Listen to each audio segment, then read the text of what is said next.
ইরানের আইআরজিসি তার শত্রুদের হুঁশিয়ার করে বলছে, এখন থেকে শক্তিশালী হামলার নতুন ধাপ শুরু করেছে ইরান। শত্রুপক্ষকে এর ফল ভোগ করতে হবে। শুধু ইসরায়েল নয়, মধ্যপ্রাচ্যের শত্রু অবস্থানগুলোতেও হামলায় ব্যবহার করা হচ্ছে কাসেম মিসাইল। 2020 সালে ইরানের সেনা কর্মকর্তা জেনারেল কাসেম সোলাইমানিকে হত্যার পর তার নামে এই মিসাইলের উদ্ভাবন করে ইরান। ইসরায়েলের তেল আবিব যেন গাজার রূপ পেয়েছে।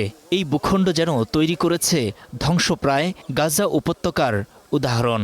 তেল আবিবের উপশহর হলনের রাজপথে পুড়ে যাওয়া সারি সারি গাড়ি, সড়কের মাঝখানে বিশাল গর্ত।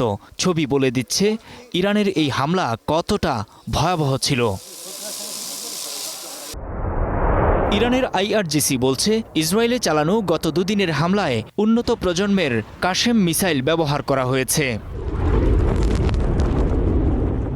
2020 সালে ইরানের ইসলামিক রেভলিউশনারি গার্ডের কুদস ফোর্সের প্রধান জেনারেল কাসেম সোলাইমানিকে বাগদাদে হত্যা করে যুক্তরাষ্ট্র।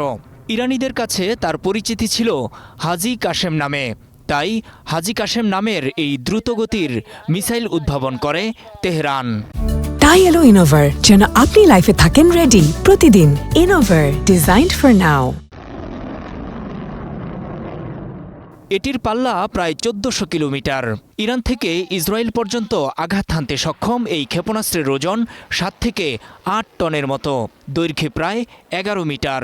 সলিড ফুয়েল ব্যবহারের কারণে এতে আগে থেকে কোনো জ্বালানি ভরতে হয় না, ফলে দ্রুত এবং তাৎক্ষণিক হামলা সম্ভব। 500 থেকে 700 কেজি ওজনের ওয়ারহেড বহন করতে পারে এই ক্ষেপণাস্ত্র।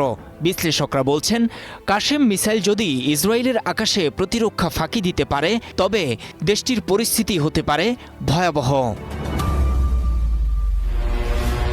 ইরানের আইআরজিসি বলছে, কেবল ইসরায়েলি নয়, মধ্যপ্রাচ্যের কাতার, কুয়েত, আরব আমিরাত, বাহরাইন ও ইরাকের মার্কিন ঘাঁটিতে চালানো হামলায়ও কাসেম মিসাইল ব্যবহার করা হচ্ছে।